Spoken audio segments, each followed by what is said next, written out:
ഉമർ ഖാലിദിന് ജാമ്യമില്ല. ഡൽഹി കലാപ ഗൂഢാലോചന കേസിൽ വിദ്യാർത്ഥി നേതാവ് ഉമർ ഖാലിദിന്റെ ജാമ്യാപേക്ഷ തള്ളി ഡൽഹി ഹൈക്കോടതി. ഷർജീൽ ഇമാം അടക്കം 8 പേരുടെ ജാമ്യാപേക്ഷയാണ് തള്ളിയത്. കലാപ കേസിൽ ഗൂഢാലോചന ആരോപിച്ച് JNU വിദ്യാർത്ഥി നേതാവായിരുന്ന ഉമർ ഖാലിദിനെ 2020 സെപ്റ്റംബറിലാണ് അറസ്റ്റ് ചെയ്തത്. ശരത് ലാൽ ഉണ്ട്. ശരത്ത്, നീതി നിഷേധത്തിന്റെ വർഷങ്ങളാണ് ഇത്ര കാലമായി തുടർന്നു പോകുന്നത്. അത് ഇനിയും ആവർത്തിക്കുമെന്നതാണ് ഇപ്പോഴുണ്ടായിട്ടുള്ള ഈ സംഭവ വികാസങ്ങൾ. അതിൽ നിന്നും മനസ്സിലാക്കാനും കഴിയുന്നത് എന്തൊക്കെയാണ് വിശദാംശങ്ങൾ?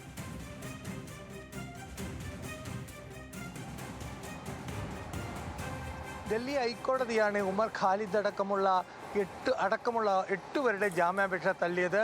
UAPA അനുസരിച്ചിട്ടുള്ള വിശാല ഗൂഢാലോചനയാണ് ഇവർക്ക് മേലിൽ ചാർജ് ചെയ്തിരപ്പെട്ട കുറ്റം. അതിലുള്ള ഡൽഹി പോലീസിൻ്റെയും പൂർണ്ണമായ തെളിവുകൾ അതിലേക്ക് വിരൽ ചൂണ്ടുന്നു എന്ന നിരീക്ഷണത്തോടു കൂടിയാണ് 8 പേരുടെയും ജാമ്യാപേക്ഷ തള്ളിയത്. ഇതോടുകൂടി ഇനി ഇവർക്ക് സുപ്രീം കോടതിയെ സമീപിക്കേണ്ടി വരും. നിലവിൽ ഇപ്പോൾ ഡൽഹി ഹൈക്കോടതി നേരത്തെ സെഷൻസ് കോടതി ജാമ്യാപേക്ഷ തള്ളിയിരുന്നു. അതിനുശേഷമാണ് ഡൽഹി ഹൈക്കോടതിയിൽ ഇത് സംബന്ധിച്ച ജാമ്യാപേക്ഷ നൽകിയത്. കഴിഞ്ഞ ജൂലൈ 19 ഇത് സമയത്ത് വാദം കേട്ടത്. അന്ന് വിധി പറയാൻ മാറ്റിവെച്ച വിധിയാണ് ഇപ്പോൾ പുറത്തു വന്നിരിക്കുന്നത്. 2:30 വിധി പ്രസ്താവിച്ചപ്പോൾ തന്നെ ജാമ്യാപേക്ഷ തള്ളുമെന്നുള്ള സൂചനയാണ് ആമുഖമായിട്ടുള്ള തന്നെ ജഡ്ജിമാർ നൽകിയത്. ജസ്റ്റിസ് നവീൻ ചൗള, ജസ്റ്റിസ് ശൈലേന്ദ്ര കൗർ എന്നിവരാണ് ഈ ജാമ്യാപേക്ഷ തള്ളിയിരിക്കുന്നത്. പ്രധാനമായും പറഞ്ഞിരിക്കുന്നത് ഡൽഹി പോലീസിൻ്റെയും അഡീഷണൽ സോളിസിറ്റർ ജനറൽ തുഷാർ മെഹ്തയുടെ വാദങ്ങൾ കണക്കിലെടുത്താണ് ഈ വിധിയെന്ന് വിധി പ്രസ്താവനയിൽ തന്നെ വ്യക്തമാക്കിയിട്ടുണ്ട്. കാരണം ഇവരിൽ ആരോപിച്ചിരിക്കുന്ന വിശാല ഗൂഢാലോചന പൂർണ്ണമായി തെളിയിക്കുന്നതിൽ ഡൽഹി പോലീസിൻ്റെ കയ്യിൽ തെളിവുകളുണ്ടെന്നും അതുകൊണ്ട് തന്നെ ഇവർ ജാമ്യം നേടി പുറത്തു പോകുന്നത് മറ്റു പല സാക്ഷികളെയും സ്വാധീനിക്കാൻ സാധ്യതയുള്ള വ്യക്തികളാണെന്നും നിരീക്ഷിച്ചാണ് കോടതി ഈ ഉത്തരവ് പുറപ്പെടുവിച്ചിരിക്കുന്നത്. ഉത്തരവിൻ്റെ പൂർണ്ണ വിവരങ്ങൾ പുറത്തു വന്നിട്ടില്ല. ഏതായാലും ഉമർ ഖാലിദിന് ഇനിയും തിഹാർ ജയിലിൽ കിടക്കേണ്ടി വരും എന്ന് തന്നെയാണ് ആകത്തുക. വിദ്യാർത്ഥി പ്രക്ഷോഭത്തിലുള്ള ഉമർ ഖാലിദ്, അതേപോലെ തന്നെ ഷർജിൽ ഇമാം, അത്താർ ഖാൻ, അബ്ദുൽ ഖാലിദ്, ഗാർഷിദ ഫാത്തിമ, മീരാൻ ഹൈദർ, ഷിമ റഹ്മാൻ, മുഹമ്മദ് സലീം ഖാൻ എന്നിവരാണ് മറ്റു പ്രതികൾ. ഇവരും ജയിലിൽ ഇവരുടെ ജാമ്യാപേക്ഷയും തള്ളിയിട്ടുണ്ട്. എന്നാൽ ഇവർക്ക് ഇനി സുപ്രീം കോടതിയെ സമീപിക്കാം എന്നും ഉത്തരവിൽ പറഞ്ഞിട്ടുണ്ട്. മേൽക്കോടതിയെ സമീപിക്കാമെന്നും ഉത്തരവിൽ വ്യക്തമാക്കിയിട്ടുണ്ട്. ഏതായാലും വിധിന്യായം പുറത്തു വന്നിട്ടില്ല. ദീർഘമായ വിധിന്യായമെന്നാണ് പ്രോസിക്യൂട്ടർ അതിനുശേഷം പ്രതികരിച്ചത്. കൂടുതൽ വിശദവിവരങ്ങൾ അല്പസമയം കൊണ്ട് പുറത്തു വരും. ഏതായാലും കഴിഞ്ഞ 5 വർഷമായി ഉമർ ഖാലിദ് തിഹാർ ജയിലിൽ തടവിലാണ്. ആ ജയിൽവാസം ഇനിയും തുടരുമെന്ന് തന്നെയാണ് ഈ വിധിയിലൂടെ നമുക്ക് പറയാൻ കഴിയുക.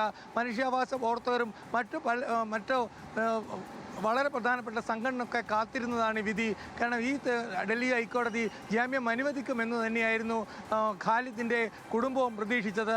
ഈ പ്രതീക്ഷകൾക്കൊക്കെ മങ്ങലേൽപ്പിച്ചിരിക്കുന്നു എന്ന് നമുക്ക് പറയേണ്ടി വരും.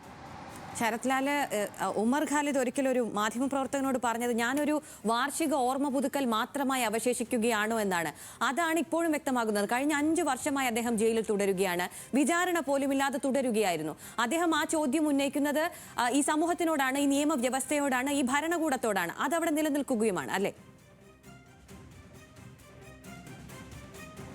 അതെ, അത് തന്നെയാണ്. കാരണം UAPA നിയമപ്രകാരം കുറ്റാരോപിതനായാൽ കുറ്റം തെളിയിക്കേണ്ട ബാധ്യത കുറ്റാരോപിതനാണ് എന്നതാണ് ഈ നിയമത്തിൻ്റെ ഒരു ഏറ്റവും തിരിച്ചടിയാവുന്ന ഒരു വിഷയം. ആ വിഷയമാണ്. അതുകൊണ്ട് പോലീസ് ഹാജരാക്കുന്ന തെളിവുകൾക്കാണ് പ്രാധാന്യം. ആ തെളിവുകളല്ല, അത് വ്യാജമാണെന്ന് തെളിയിക്കേണ്ട ബാധ്യത പോലീസിനോ ഭരണകൂടത്തിനോ ഇല്ല. അത് തെളിയിക്കേണ്ട ബാധ്യത കുറ്റാരോപിതനാണ്. ഈ നിയമത്തിൻ്റെ ഈ കടുത്ത ഈ തരം നിർദ്ദേശങ്ങളും ഈ UAPAയുടെ കടുത്ത മാർഗനിർദ്ദേശങ്ങളാണ് ജാമ്യവ്യവസ്ഥ ലഘൂകരിക്കാൻ കഴിയാത്തൊരവസ്ഥയിലേക്ക് കോടതിയെ പോലും എത്തിക്കുന്നത്. പൂർണ്ണമായി പ്രോസിക്യൂഷൻ്റെ വാദങ്ങൾ കേൾക്കേണ്ടി വരുന്ന നിർബന്ധിതമായ ഒരു സ്ഥിതിവിശേഷമാണ് UAPA നിയമപ്രകാരമുള്ളത്. ഇതുകൊണ്ട് തന്നെയാണ്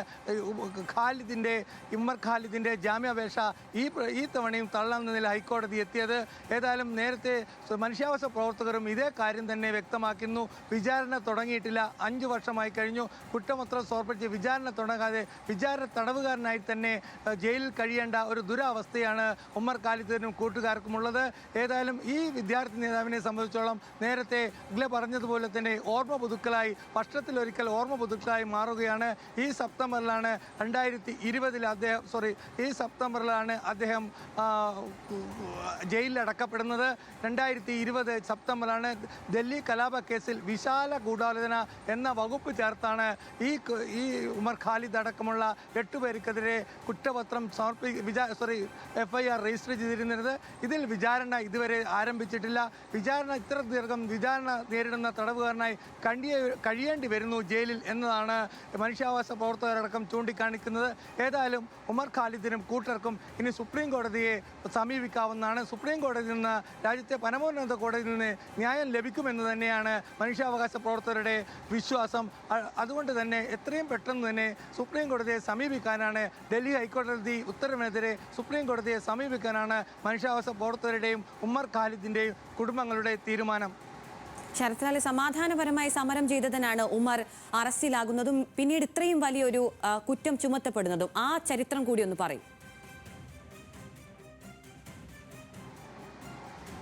ഡൽഹി കലാപത്തിൽ പൗരത്വ ഭേദഗതിക്കെതിരെ നടത്തിയ പ്രക്ഷോഭത്തിൻ്റെ തുടർച്ചയാണ് ഇത്തരമൊരു കലാപത്തിലേക്ക് നയിക്കുകയും ആ കലാപത്തിൽ തുടങ്ങാനുള്ള കാരണമായ ഗൂഢാലോചനയിൽ അതിനു മുമ്പ് സമരം ചെയ്ത വിദ്യാർത്ഥി നേതാക്കളടക്കം പൗരത്വ ഭേദഗതിക്കെതിരെ വിദ്യാർത്ഥി നേതാക്കളടക്കം പ്രതികളാക്കുന്ന ഒരു അവസ്ഥ വന്നു ചേർന്നത്. അതായത് ഡൽഹി കലാപത്തിൽ നേരിട്ട് പങ്കെടുക്കാത്ത ഉമർ ഖാലിദും മറ്റും ഡൽഹി കലാപം നടക്കാനുള്ള ഗൂഢാലോചനയിൽ പങ്കാളികളായി. ഈ വിശാല ഗൂഢാലോചന കലാപത്തിനെ പോലെ തന്നെ അത്ര കുറ്റകൃത്യമാണെന്നാണ് UAP പ്രകാരം നിയമത്തിലുള്ളത്. ഇതാണ് ഉമർ ഖാലിദിന് വിനയായിരിക്കുന്നത്. ഈ നിയമം ഉപയോഗിച്ച് നേരത്തെ സമാധാനപരമായി പൗരത്വ ഭേദഗതിക്കെതിരെ ക്യാമ്പസിനും പുറത്തും പ്രതിഷേധിച്ച നേതാക്കളാണ് പിന്നീട് ഈ ഡൽഹി കലാപത്തെ തുടർന്നുണ്ടായ വലിയ കുറ്റകൃത്യങ്ങളിലെ ഗൂഢാലോചനയാണ്, വിശാല ഗൂഢാലോചന എന്ന പേരിൽ ഇവരുടെ പേരിൽ ചാർത്തപ്പെട്ടത്. ഇതാണ് ഇപ്പോൾ ഡൽഹി ഹൈക്കോടതിയും ഈ വിശാല ഗൂഢാലോചനയിൽ ഇവർക്ക് പങ്കുണ്ട് എന്ന പ്രോസിക്യൂഷൻ വാദം അംഗീകരിച്ചിരിക്കുകയാണ്. അതുകൊണ്ട് തന്നെ ഇവർക്കിനി സുപ്രീം കോടതിയെ സമീപിക്കൽ മാത്രമേ ഇനി മുന്നിൽ ഒരു മാർഗമുള്ളൂ.